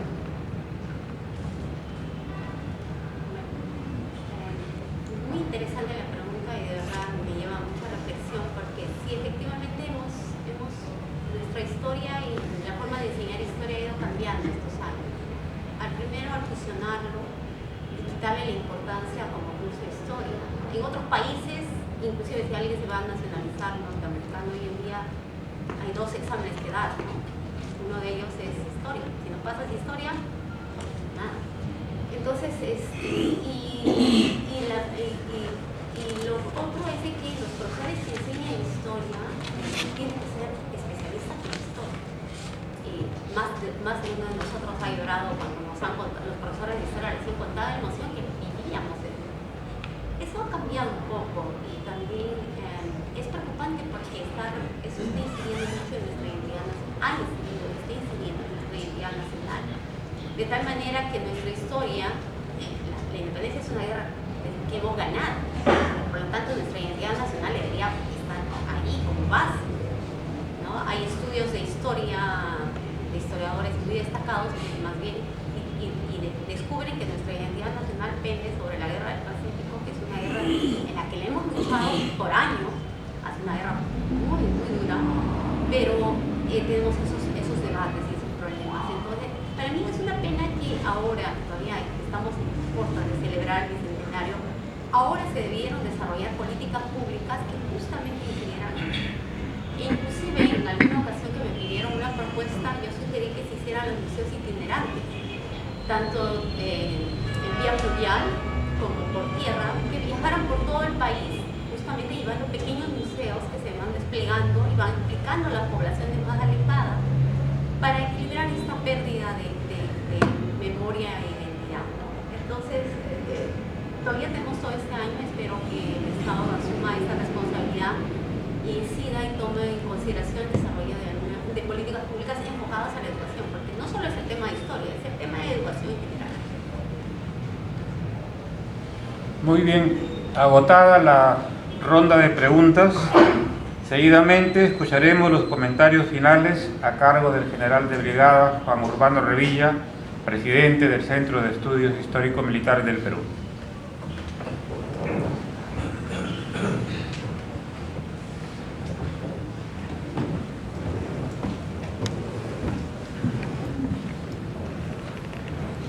Distinguida concurrencia, mis primeras palabras son para expresar la felicitación del Centro de Estudios Históricos Militares del Perú y las organizaciones que hemos llevado adelante esta cuarta jornada del ciclo de conferencias por el bicentenario de la batalla de Junín y Ayacucho, para las dos brillantes conferencias a las cuales hemos asistido esta noche, ambas de gran significación, y casualmente las preguntas efectuadas y los temas tratados en las respuestas nos dan fe del gran interés que se ha podido plasmar en este digno auditorio. La distinguida arqueóloga Milena Vega Centeno Alzamora nos ha traído a conocer la situación de los campos de batalla de la independencia bajo el punto de vista de la arqueología militar. A través de ese conocimiento de la arqueología hemos podido apreciar esta significación de los campos de batalla y a la vez nos hemos preguntado y hemos podido ver de que en realidad la guerra de la independencia en el Perú y América prácticamente configura al Perú en el gran teatro de la guerra continental por la independencia. Si es que nosotros planteamos un panorama inclusive mayor al que nos ha mostrado de 1820 a 1824, lo retrocedemos una década más atrás, 1813, con las campañas en el Alto Perú, tenemos pues un campo de batalla mucho mayor, que va desde el norte, podemos verlo en las campañas por la independencia en Quito, podemos verlo en la zona de Chachapoyas con Iguazurco, podemos verlo hasta el sur en el Alto Perú, con las batallas de Viluma, Ayohuma, Vilcapuquio, etc. Entonces tenemos un gran teatro de la guerra continental, en los cuales hemos apreciado esta noche solamente unos cuantos campos de batalla, de la década o del periodo de 1820 al 24, de los cuales podríamos sumar muy bien Riobamba y Pichincha, que están muy cerca aquí a nuestro territorio, y ahí también está el compromiso de ese Ejército Unido Libertador que participó ahí, primero en esas dos batallas. Como muy bien se ha mencionado anteriormente, la batalla de Pasco, Iguazurco también, Torata, Moquegua, Cepita, cada uno de ellos campos de batalla importantísimos, porque ahí se desarrollaron las campañas a puertos intermedios, dos campañas que fueron el esfuerzo peruano por la independencia y que no debe ser dejado en el olvido, sino reconocido. Y que miren muy bien cómo nos ha mostrado que son los propios pueblos quienes se acuerdan más de esos campos de batalla, como Cepita, que lo hemos visto en las diapositivas que se han presentado. Y llegamos pues a los campos estelares de Junín y Ayacucho. Efectivamente ahí nuestra memoria sí es más clara porque los identifica con mayor justificación y porque seguramente muchos lo hemos conocido. Pero analizarlos al punto de vista de la arqueología militar nos abre otras luces de cómo mirar ese campo de batalla. Y casualmente también nos enseña a poder identificarlos claramente. Y en el campo, por ejemplo, de batalla de Ayacucho, está claro que no es la Pampa de la Quinoa, sino es la Pampa de Ayacucho, donde se dio esa batalla tan importante, la última. Como a la vez, si miramos el campo de batalla de Junín, es un campo de batalla inmenso también. Y en el Centro de Estudios Históricos Militares del Perú hemos tenido la ocasión de pisarlo recientemente, hace poco, en un trabajo en equipo que hemos hecho con el Instituto Geográfico Nacional, y recorrerlo desde los orígenes. Y aquí es donde existe una conexión entre los campos de batalla finales de Junín y Ayacucho, porque hay que mirarlos como una sola gran campaña final. Y es ese ejército libertador, que muy bien nos ha hablado el teniente coronel Castro, pero ese ejército libertador que va a ese campo de batalla de Junín. Pero ¿cómo va? ¿Cómo llega? Cruza desde la costa, se aclimata en la sierra y transita toda la sierra central, desde Cerro de Pasco, donde se reúne el 1 de agosto de 1824 y pasa revista al día siguiente en la Pampa de Sacramento, a 4.200 metros sobre el nivel del mar. Allí está el Ejército Unido Libertador y recorre lugares que hay que también traerlos a la memoria: Cochamarca, Diezmo, Santa Bárbara de Calhuacayán, Conocancha, y de ahí cruzar por Lomas, Junín Punta y descender hacia el campo de batalla de Junín. Y ahí está casualmente también la dificultad de la toponimia, porque por ejemplo si uno va a la carta que dice el IGN, habla de Cerros San Francisco, cuando la gente lo conoce como Cerros de Chacamarca, ¿no? Por la ruina de Chacamarca. Todas esas circunstancias del trabajo de campo, el trabajo de la arqueología y la revisión histórica nos hacen conocer y revalorar más los campos de batalla y el gran significado que tienen estos. Como por ejemplo, saber que los restos son también siempre una gran pregunta y que todavía esperan muchas respuestas. Que nosotros estamos seguros de que con los estudios a profundidad de la arqueología vamos a poder llegar a obtener esas respuestas tan importantes para preservar y mantener la memoria nacional de todos aquellos que estuvieron antes que nosotros vistiendo uniformes o como guerrilleros, pero que dieron su cuota de sacrificio por la patria. Y ahí está la segunda conferencia de nuestro teniente coronel Alberto Castro Villa, que magistralmente nos ha planteado la tesis de que el Ejército Unido Libertador tuvo génesis en la influencia de las guerras napoleónicas, y efectivamente ha sido así. Es más, podríamos ampliarlo a una génesis en los dos frentes, porque miramos el frente patriota en la contienda, pero también está el frente realista de la contienda. Y si nosotros ampliamos ese campo, ese gran campo de batalla, solamente unos años antes, 1813, 14, 15, en esas batallas que mencioné de Vilcapugio, Ayohuma, Viluma, etc., había otra teoría de la guerra y se encontraba otra generación combatiendo ahí. Estaba por el lado de los realistas el general Goyeneche, que se ha mencionado, peruano pero peleando por las fuerzas realistas. Y ahí aplicaban otra teoría de la guerra contra los insurgentes, que así se llamaba aquellas corrientes que venían primero por el Alto Perú, desde el Río de la Plata. Otra teoría de la guerra más aplicada o parecida a lo que se mencionó de Federico II de Prusia, es decir, al choque violento, frente a frente, las fuerzas. Y no había todavía ese concepto de la maniobra, de la fijación y la maniobra que llegó con las corrientes napoleónicas efectivamente. Tanto en el Ejército Unido Libertador, con el conocimiento se ha mencionado San Martín, Bolívar también, pero el ejército realista también estuvo presente, y es muy importante analizarlo porque nos da esas enseñanzas que la guerra a todo hombre de armas debemos tener siempre presente. Y vamos a ver que la guerra o los comportamientos de la guerra son cíclicos. Decía Napoleón a sus generales leer y releer las campañas de Aníbal para poder saber cuál va a ser el curso de las guerras. De igual manera, decía un general francés al término de la Primera Guerra Mundial, que decía que había que insertarse en los estados mayores, en la cabeza de los jefes que conducían los ejércitos, para saber cómo se va a conducir la guerra, es decir, estudiar a los jefes de la guerra, las personalidades. Si regresamos a la era de la independencia y tenemos a los jefes que estuvieron aquí con conocimiento de las guerras napoleónicas, efectivamente, en el lado realista tuvimos también una generación que fue diferente. Ya no era la generación de Pezuela, de Abascal, de Goyeneche, que era una generación propia que había hecho la guerra aquí en el continente sin el conocimiento de lo que sucedía en Europa en ese entonces. Teníamos ya la generación de La Serna, de Canterac, de Carratalá, de Monet, de Ferraz, García Camba, Valdés, el mejor general realista al cual se tuvo que combatir. Y fueron esos jefes quienes le impusieron esa otra dinámica a la guerra de la independencia a la cual se tuvo que combatir.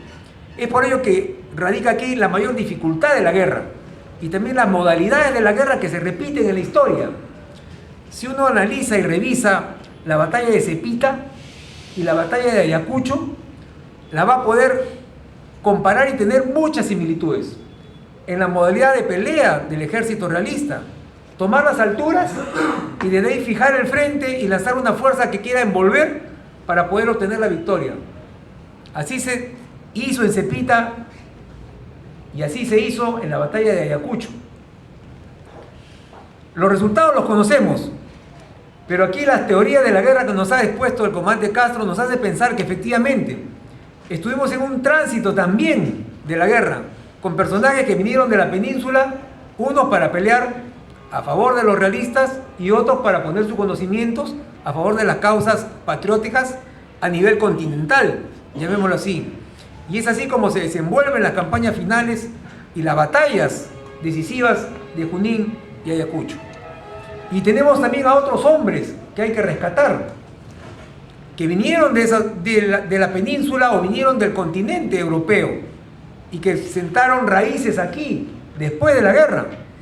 Se ha nombrado, por ejemplo, lo mencionó el coronel Andrade en una de sus intervenciones, al teniente coronel Karl Soberswein, que fue el jefe del segundo escuadrón de húsares del Perú en ese entonces en la batalla de Junín, que era alemán, que había peleado en las guerras napoleónicas, que había estado desde la corriente libertadora con San Martín y había llegado inclusive a Riobamba y después estuvo en Junín y muere 2 días después de la batalla de Junín, y es y es homenajeado por Miller con un gran epitafio.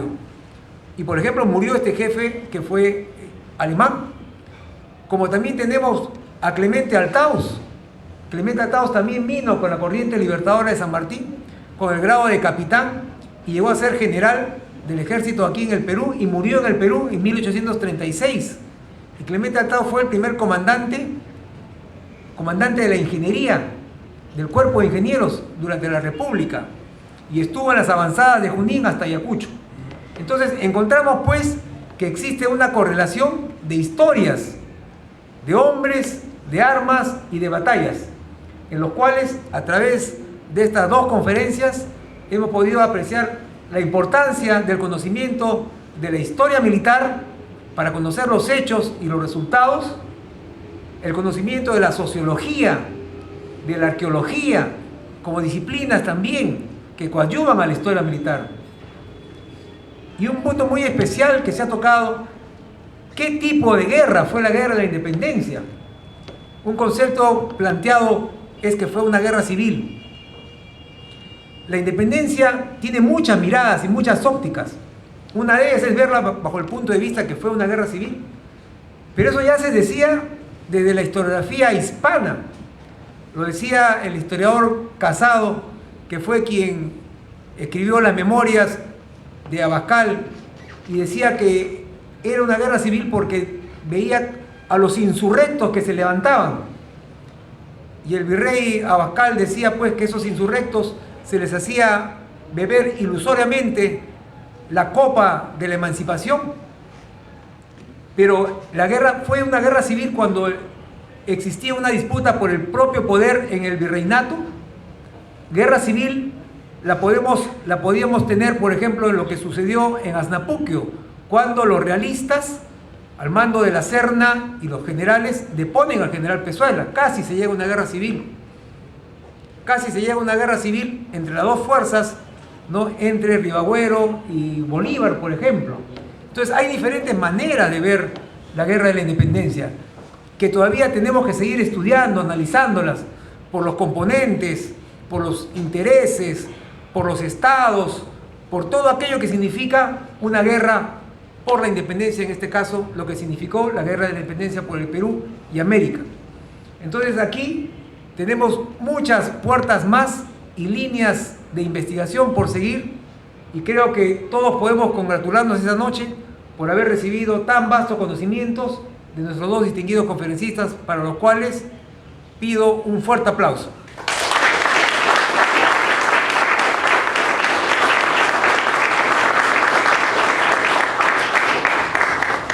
Finalmente, el Centro de Estudios Históricos Militares del Perú continuará con estas conferencias, y compartimos nuestro lema institucional, que es lo que nos guía desde antes, ahora y en adelante: trabajar, investigar y seguir en este proceso con la espada y con la pluma. Muchas gracias.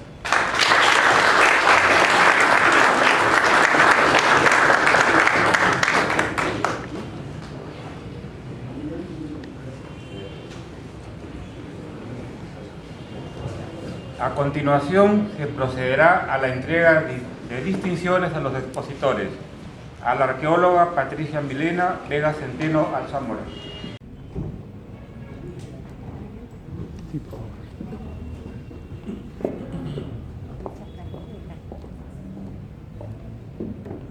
Distinguida arqueóloga Patricia Milena Vega Centeno Alzamora, para el Centro de Estudios Históricos Militares del Perú es un honor entregarle este diploma en reconocimiento a la brillante conferencia que nos ha impartido en relación a los campos de batalla en la historia militar de la independencia del Perú. Felicitaciones y muchas gracias. Muchas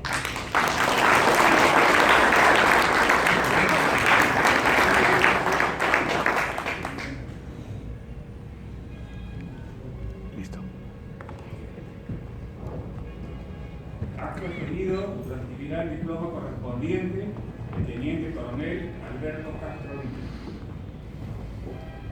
Teniente Coronel Alberto Castro Villa, para el Centro de Estudios Históricos Militares del Perú es un honor entregarle este diploma en reconocimiento a la brillante conferencia que nos ha impartido en relación a la formación del Ejército Unido Libertador y la génesis la influencia del pensamiento napoleónico para este ejército en la independencia de nuestro Perú. Felicitaciones. Muchas gracias.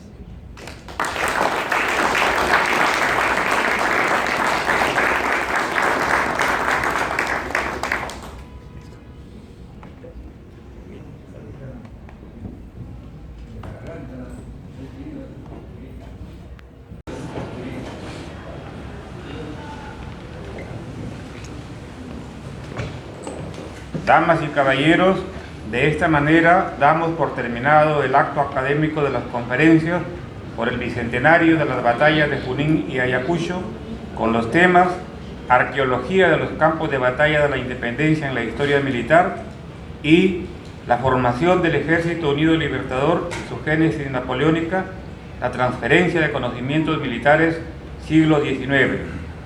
E invitamos a la toma fotográfica oficial y luego a los asistentes a visitar la muestra bibliográfica de la institución en el segundo nivel de este local, para luego compartir en el patio de honor del Centro de Estudios Histórico-Militares del Perú.